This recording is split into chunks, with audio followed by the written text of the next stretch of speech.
ವೃಷಭ ರಾಶಿಯವರಿಗೆ ಹೇಗಿರುತ್ತೆ 2026 ಯಾವೆಲ್ಲ ಬದಲಾವಣೆಗಳು ಕಾಣ್ತಾರೆ? ಓಕೆ.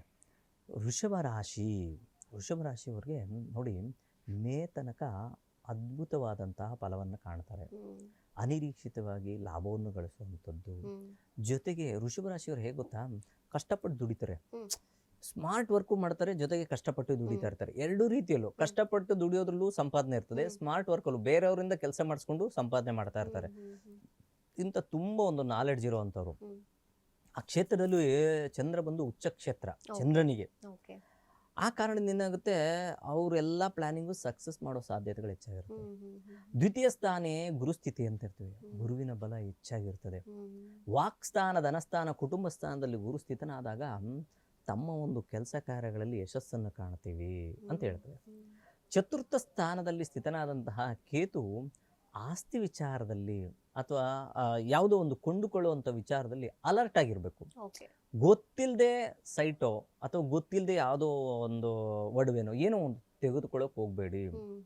ಯೋಚನೆ ಮಾಡಿ ಅದನ್ನು ಸಂಪಾದಿಸ್ಕೊಂಡ್ರೆ, ಅದು ತೆಗೆದುಕೊಂಡ್ರೆ ತುಂಬ ಒಳ್ಳೆಯದು. ಇದು ಅವರ ಒಂದು ಹಣಕಾಸಿನ ವಿಚಾರ ಇರ್ಬೋದು. ಮತ್ತು ಯಾರಿಗೆಲ್ಲ ವಿವಾಹ ಯೋಗ, ಅವಿವಾಹಿತರು ತುಂಬ ದಿನದಿಂದ ಹುಡುಕ್ತಾ ಇದ್ದಾರೆ ಅಂಥವ್ರಿಗೂ ಸಹ ಅದ್ಭುತವಾದಂಥ ಕಾಲ ಮೇ ತನಕ. ತದನಂತರ ಸ್ವಲ್ಪ ಏರಿಳಿತ ಆಗುತ್ತೆ, ಅದು ಬೇರೆ ಪ್ರಶ್ನೆ. ಅಲ್ಲಿ ತನಕ ಪರವಾಗಿಲ್ಲ. ಶುಭ ಕಾರ್ಯಗಳಂತೂ ಖಂಡಿತ ಜರುಗುತ್ತೆ. ಗೃಹ ಪ್ರವೇಶ ಮಾಡ್ಕೊಳ್ಳುವಂಥದ್ದಾಗಿರ್ಬೋದು, ಭೂಮಿ ವಿಚಾರ ಆಗಿರ್ಬೋದು, ಹೊಸ ಕೆಲಸಕ್ಕೆ ಅಪ್ಲಿಕೇಶನ್ ಹಾಕಿದ್ದೀನಿ ಯಾಕೋ ಬರ್ತಾ ಇಲ್ಲ, ಖಂಡಿತ ಅದು ಸಹ ಸಕ್ಸಸ್ ಆಗುವಂಥದ್ದು. ಈ ರೀತಿಯಾದಂತಹ ಅನುಕೂಲ ಆಗುವಂಥ ಸಾಧ್ಯತೆ ಹೆಚ್ಚಾಗಿರ್ತದೆ. ಇನ್ನು ಜೂನ್ ನಂತರ ಹೇಗೆ ಇರುತ್ತೆ? ಜೂನ್ ನಂತರ ಏನಾಗುತ್ತೆ ಅಂದರೆ, ಕಮ್ಯುನಿಕೇಷನ್ ಅಲ್ಲಿ ಸ್ವಲ್ಪ ವ್ಯತ್ಯಾಸ ಕಾಣುವಂಥದ್ದು. ಈ ಯಾರತ್ರ ಏನೋ ಮಾತಾಡೋಕೆ ಹೋಗಿರ್ತೀರಾ, ಅಲ್ಲಿ ಸ್ವಲ್ಪ ವ್ಯತ್ಯಾಸ ಆಗುವಂಥದ್ದು, ನಿಷ್ಠೂರ ಆಗುವಂಥದ್ದು. ಪ್ರಮುಖವಾಗಿ ಸಹಪಾಠಿಗಳು, ಸಹೋದ್ಯೋಗಿಗಳು ಮತ್ತು ಸಹೋದರರು ಇಂಥವ್ರ ಹತ್ರ ಆಸ್ತಿ ವಿಚಾರದಲ್ಲಿ ಏನಾದರೂ ಮಾತಾಡಬೇಕಾದ್ರೆ ಯೋಚನೆ ಮಾಡಿ ಮಾತಾಡಬೇಕು. ಇಲ್ಲಾಂದರೆ ಸ್ವಲ್ಪ ಗೊಂದಲಕ್ಕೊಳಗಾಗುವಂಥ ಸಾಧ್ಯತೆ ಇರ್ತದೆ. ಮಾತಿನಲ್ಲಿ ಎಚ್ಚರ. ಮೊದಲೇ ಅವ್ರ ಮಾತು ಜಾಸ್ತಿ, ಯಾವ ರೀತಿ ತುಂಬ ಪ್ಲ್ಯಾನ್ ಮಾಡ್ತಾರೆ, ಬಟ್ ಎಡವುವಂಥ ಸಾಧ್ಯತೆ ಇರ್ತದೆ. ಇದನ್ನು ನೋಡ್ಕೋಬೇಕಾಗುತ್ತೆ. ಓಕೆ. ಅಂದರೆ ಇನ್ನೊಂದೇನು ಪ್ರಶ್ನೆ ಅಂದರೆ, ಈಗ ಮೇಜರ್ ಗ್ರಹದ ಬದಲಾವಣೆ ನೀವು ಹೇಳಿದ ಹಾಗೆ 4 ಗ್ರಹಗಳನ್ನ ಅಂತ, ಅದು ಮೇ ಜೂನ್ ಟೈಮ್ಗೆ ಬದಲಾವಣೆ ಆಗುತ್ತೆ, ಆ ಕಾರಣಕ್ಕಾಗಿ ರಾಶಿಗಳ ಇಲ್ಲ, ಮೇ ಜೂನ್ ಸಂದರ್ಭದಲ್ಲಿ ಗುರುವಿನ ಬದಲಾವಣೆ ಜೂನಲ್ಲಿ. ಇನ್ನು ರಾಹು ಕೇತುಗಳ ಬದಲಾವಣೆ ಬಂದು ಡಿಸೆಂಬರ್ ಟೈಮ್, ಅದು ನಮಗೆ ಬೇಕಾಗಿಲ್ಲ, ಯಾಕಂದ್ರೆ 2026 ಕಳೆಯೋ ಟೈಮ್ ಬಂದಿರ್ತದೆ. ಇನ್ನು ಶನಿ ಮಹಾತ್ಮರಂತೂ ಚಾನ್ಸಸ್ ಇಲ್ಲ, ಅವರು ಮೀನರಾಶಿಯಲ್ಲೇ ಸ್ಥಿರವಾಗಿ ನಿಂತಿರ್ತಾರೆ. ಇದಿಷ್ಟಿದ್ದಾಗ ಇನ್ನು ರವಿಯು ತನ್ನ ಪಥಚಿಂತನೆ ತಿಂಗಳು ಚೇಂಜಸ್ ಆಗ್ತಾ ಇರ್ತದೆ. ಚಂದ್ರನು ಸಂಚಾರ ಮಾಡ್ತಾನೆ ಇರ್ತಾನೆ.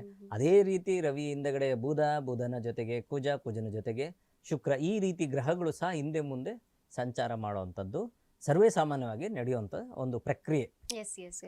ಇನ್ನು ವೃಷಭ ರಾಶಿಯವರಿಗೆ ಒಂದು ಸರಳ ಪರಿಹಾರ ಅಂತ ಏನು ಹೇಳ್ತೀರಾ? ವೃಷಭ ರಾಶಿಯವರಿಗೆ ಸರಳ ಪರಿಹಾರ, ಸಾಮಾನ್ಯವಾಗಿ ವೃಷಭ ರಾಶಿಗೆ ಹೆಣ್ಣು ದೇವರ ಸ್ಮರಣೆ ಅತಿ ಮುಖ್ಯ.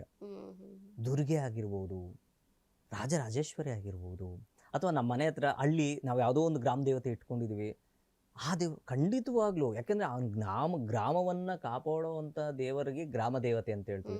ಆ ಕಾರಣದಿಂದ ಅಂಥ ದೇವರುಗಳಿಗೂ ಸರಿ, ನೀವು ಅಂಥ ಒಂದು ದೇವತೆಗಾದರೂ ಸರಿ ಪ್ರತಿನಿತ್ಯ ಆಗಲಿಲ್ಲ ಅಂದರೂ ಪ್ರತಿ ಶುಕ್ರವಾರ ಹೋಗಿ ನಮಸ್ಕಾರ ಮಾಡ್ಕೊಂಬರೋವಂಥದ್ದು, ಪ್ರದಕ್ಷಿಣೆ ಮಾಡುವಂಥದ್ದು. ಸಾಧ್ಯ ಆದರೆ ಒಂದಷ್ಟು ಮೊಸರನ್ನು ಕಲಸಿ 4 ಜನಕ್ಕೆ ಹಂಚೋ, ಪ್ರಸಾದ ಮಾಡಿ ಹಂಚುವಂಥದ್ದು. ಇದು ಸಹ ಮಾಡಿದ್ರೆ ಓದುವಂಥ ಮಕ್ಕಳಲ್ಲಿ ತೇಜಸ್ಸು ಮತ್ತು ಜ್ಞಾನ ಮತ್ತು ಅವರ ಒಂದು ಏಕಾಗ್ರತೆ ಬೆಳೆಯುತ್ತೆ. ಇದೆಲ್ಲ ಸಾಮಾನ್ಯವಾಗಿ ಶಾಸ್ತ್ರದಲ್ಲೂ ಮತ್ತು ಸೈಂಟಿಫಿಕಲಿ ಪ್ರೂವ್ ಆಗಿದ್ದಾವೆ.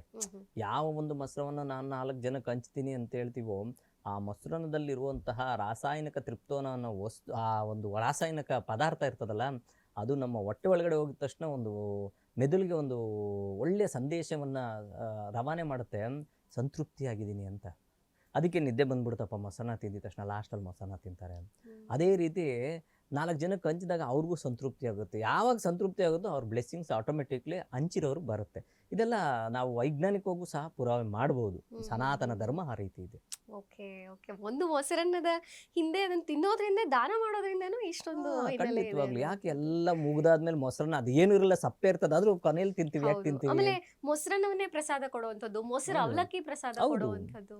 ನೋಡಿ, ಅವಲಕ್ಕಿಯಲ್ಲಿ ಒಂದು ವಿಶೇಷ ಏನಿದೆ ಗೊತ್ತಾ? ಅನ್ನಕ್ಕಿಂತ ಶಕ್ತಿ ಇರುವಂಥದ್ದು, ಅನ್ನಕ್ಕಿಂತ ಕಬ್ಬಿನಾಂಶ ಜಾಸ್ತಿ ಇರುವಂಥದ್ದು, ಅನ್ನಕ್ಕಿಂತ ಎಲ್ಲ ವಿಚಾರ ಇದೆ. ಅದಕ್ಕೆ ಕೃಷ್ಣನಿಗೆ ತುಂಬ ಪ್ರಿಯವಾದಂಥದ್ದು. ಅದೇ ರೀತಿ ಅವಲಕ್ಕಿಯ ಒಂದು ವಿಶೇಷತೆ ಏನಿದೆ ಅಂದರೆ, ಅವಲಕ್ಕಿ ಜೊತೆಗೆ ಮೊಸರನ್ನ ಇನ್ನೂ ಸೇರಿಸ್ಬಿಟ್ರೆ ಬಿ ಪಿ ಸಹ ಕಮ್ಮಿ ಆಗುತ್ತೆ. ಇದನ್ನ ಬೇಕಾದ್ರೆ ಸಂಶೋಧನೆ ಮುಖಾಂತರ ನೋಡ್ಬೋದು ನೀವು. ಅಂದ್ರೆ ಮೊಸರನ್ನದ ಒಳಗಡೆ ಅವಲಕ್ಕಿನೂ ಅವಲಕ್ಕಿ ಸೇರಿಸ್ಬೇಕು. ಸ್ವಲ್ಪ ಮೊಸರನ್ನ ಮೊಸರು ಅವಲಕ್ಕಿ ಅಥವಾ ಬರೀ ಅವಲಕ್ಕಿ ಆದ್ರೂ ಸರ್, ಒಗ್ಗರಣೆ ಅವಲಕ್ಕಿ ಇರುವ ಅವಲಕ್ಕಿಯನ್ನ ತಿಂದ್ಕೊಂಡು ಹೋದ್ರೆ ಬಿಪಿ ಕಮ್ಮಿ ಆಗುತ್ತೆ. ವೀಕ್ಷಕರೇ ಇದನ್ನ ನೋಟ್ ಮಾಡ್ಕೊಳ್ಳಿ. ಬಿಪಿ ಕಡಿಮೆ ಮಾಡ್ಕೋಬೇಕು ಅಂತ ತುಂಬಾ ಜನ ಒದ್ದಾಡ್ತಿರ್ಬಹುದು. ಇದೊಂದು ಖಂಡಿತ ಒಳ್ಳೆ ಆರೋಗ್ಯ ಮಾಹಿತಿಯೂ ಆಗುತ್ತೆ. ಮೊಸರು ಅವಲಕ್ಕಿ ತಿನ್ನೋದ್ರಿಂದ, ಅವಲಕ್ಕಿಯನ್ನು ಸೇವನೆ ಮಾಡೋದ್ರಿಂದ ಬಿಪಿ ಕಡಿಮೆ ಆಗುತ್ತೆ ಅನ್ನುವಂಥದ್ದು ಸಂಪೂರ್ಣ ಅದ್ಭುತ ನಿಲ್ಲುತ್ತೆ ಮಾಹಿತಿ ಅಂತಲ್ಲ, ಗುರೂಜಿ ಇವತ್ತು. ಸಂಪೂರ್ಣ At least ನಿಂತೋಗುತ್ತೆ, control ಗೆ ಕಮ್ಮಿ ಬರುತ್ತೆ. ಆಗುತ್ತೆ. ಇವಾಗ ಹಾಗಲಕಾಯಿ ತಿಂದ್ರೆ ಶುಗರ್ ಹೇಗೆ ಕಮ್ಮಿ ಆಗುತ್ತೆ, ಅದೇ ರೀತಿ ನೋಡಿ ಏನ್ ಹೇಳ್ತದೆ ಶಾಸ್ತ್ರ ಅಂದ್ರೆ, ಶಾಸ್ತ್ರವಲ್ಲ ಇದು ಪ್ರಾಕ್ಟಿಕಲಿ ನಮ್ಮ ಮನೆಯೇ ಒಂದು, ನಮ್ಮ ದೇಹ ಅಂತ ಇಟ್ಕೊಂಡ್ರು ಅಡಿಗೆ ಮನೆಯೇ ಒಂದು ವಿಶೇಷವಾದಂಥ ಜಠರ. ಕರೆಕ್ಟ್. ಅಲ್ಲಿರುವಂತಹ ಪದಾರ್ಥಗಳೆಲ್ಲ ಸಹ ಔಷಧಿ ಮಾಡುವಂತಹ ತಾಯಿ ಬಂದು ಡಾಕ್ಟ್ರು, ತಿನ್ನುವಂಥ ಪದಾರ್ಥ ಬಂದು ನಾವು ಏನು ಸೇವನೆ ಮಾಡ್ತೀವೋ ಅದು ನಮ್ಮ ದೇಹಕ್ಕೆ ಸರಿಯಾಗುವಂಥದ್ದು. ಸರಿಯಾಗಿರುವಂತಹ ಪದಾರ್ಥಗಳನ್ನ ಸೇವೆ ಮಾಡಿದ್ರೆ ಅದೇ ಆರೋಗ್ಯ, ಅದೇ ಔಷಧಿ. ನಾವು ಅದನ್ನು ಬಿಟ್ಟು ಬೇರೆ ಮಾಡಿದ್ರೆ, ಅದಕ್ಕೆ ಅಲ್ಲಿ ತಾಯಿ ಆಗಲಿ, ಹೆಂಡತಿ ಆಗಲಿ, ಅಕ್ಕ ಆಗಲಿ, ತಂಗಿ ಆಗಲಿ, ಅತ್ತೆ ಆಗಲಿ, ಯಾರು ಮಾಡಿ ಹಾಕ್ತಾರಲ್ಲ ಅವರು ಮನಸಾಯಿಚೆಯಿಂದ ಖಂಡಿತ ಒಳ್ಳೆ ಪದಾರ್ಥಗಳು, ಇವ್ರಿಗೆ ಒಳ್ಳೆ ಆರೋಗ್ಯ ಸಿಗಲಿ ಅಂತ ಹೇಳ್ಬಿಟ್ಟು ಮಾಡಿದ್ರೆ, ವೇದಾದ್ರಿ ಮಹರ್ಷಿಗಳನ್ನವರು ಒಂದು ತುಂಬ ಅದ್ಭುತವಾಗಿ ಹೇಳಿದ್ದಾರೆ. ಅಚ್ಚೊತ್ತು ಅಂತ ಹೇಳ್ತಾರೆ.